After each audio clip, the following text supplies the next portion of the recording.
it just seems unbelievable that people would be told they're carrying this virus, and instead of going straight home and isolating, they are going to the shops for some last-minute supplies. I mean, it's 2020. If you are sick, things can be delivered to you. I'm not surprised at all in the slightest. I think this is something that the government needed to have taken into consideration when they were drafting this policy. It's all very well to say that, well, we're not going to tolerate it, and then for Scott Morrison to stand up there and hold up a card and say, well, we made them sign a card. Unfortunately, what we've found out, unfortunately, is people's behaviour is deteriorating rapidly because they're scared. So very, very tough mechanisms need to be put in place. I think this quarantine's a sensational idea, but it should have happened 2 weeks prior. It should have happened the moment that some of these lesser shutdown mechanisms were actually being talked about. Relying on people using this card and giving correct information has clearly been a misstep, and we know that because 2,000 of the 3,000 cases in Australia are from people who had overseas contact. That's it, and the Prime Minister pointed out today that 2/3 of all cases in Australia are people who have returned from overseas. Now, The Age has been reporting this week about a Melbourne couple infected with coronavirus, infected while they were on a skiing holiday in the US, being subjected to repeated police complaints because they have allegedly flouted advice to self-isolate and been visiting golf courses and shops on the Mornington Peninsula. Now, the Herald Sun reports today that a man has been struck down with coronavirus and is fighting for his life in hospital after socialising with Melbourne jet-setters infected at the exclusive Aspen ski resort in Colorado.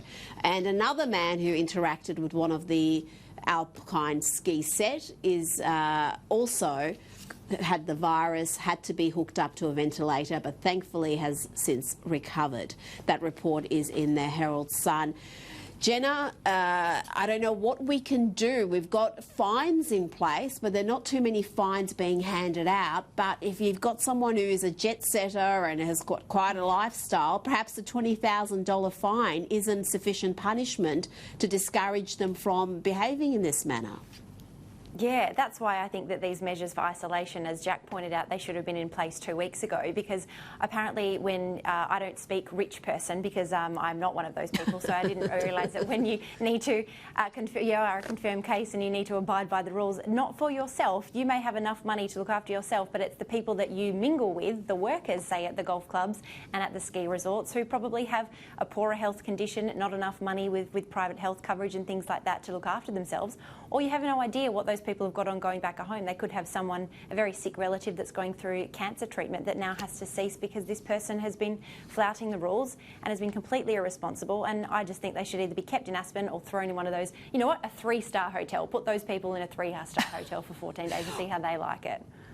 Well, yeah, some of the hotels they're using for this quarantine period are quite swish, Jack. But yeah, maybe that should be the punishment. If you've been found guilty of flouting these rules, then you get downgraded to you know, the dodgy motel down the road. I think no matter whether it's impoverished accommodation or whether it's a fine, it's very cold comfort for somebody who's actually been inflicted with coronavirus. Maybe he's been hospitalised by the actions of some of these people. It's all very well to retrospectively penalise somebody, but the policies need to be in place to prevent these kind of behaviours taking place in the first place.